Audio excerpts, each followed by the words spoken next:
Straightforward your question, yes, Albania has recognized Palestine long ago.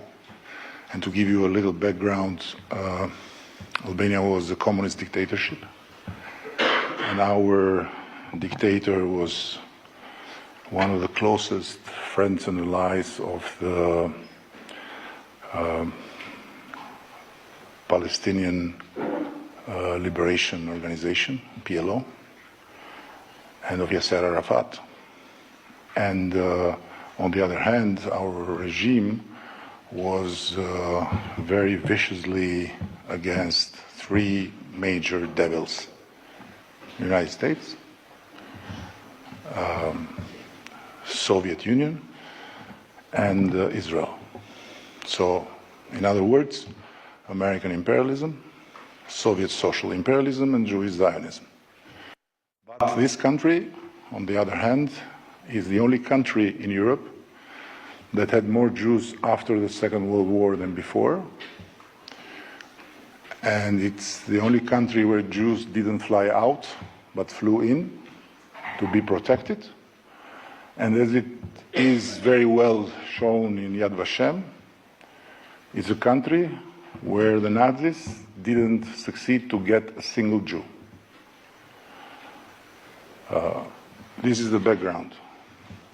Now, of course, the situation is tragic because, on one hand, Israel has its legitimate right to defend itself, but on the other hand,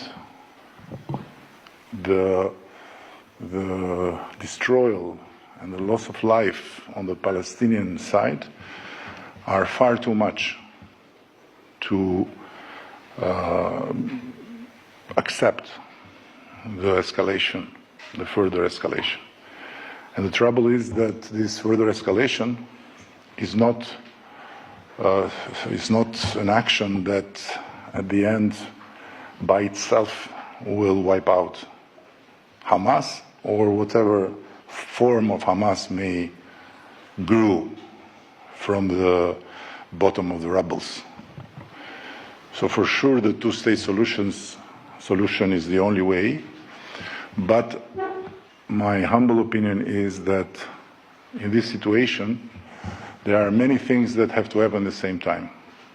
It's not one thing, because if one envisage a two-state solution now, just like one piece, then who will be on the Palestinian side?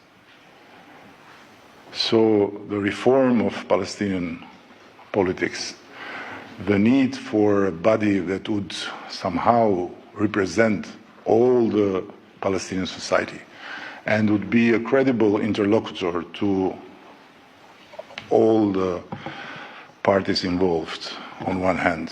On the other hand, a direct involvement of the Arab countries that are the most interested and also at the same time the most vulnerable potentially from the escalation of this conflict, to create an interforce that, together with Turkey and under some guarantees of the United States, would somehow make sure that what may be a Palestinian state will not be seen like a threat again for Israel. And of course, all this without the liberation of hostages sounds very improbable, and at the end, last but not least, for sure I don't envy the Secretary of State.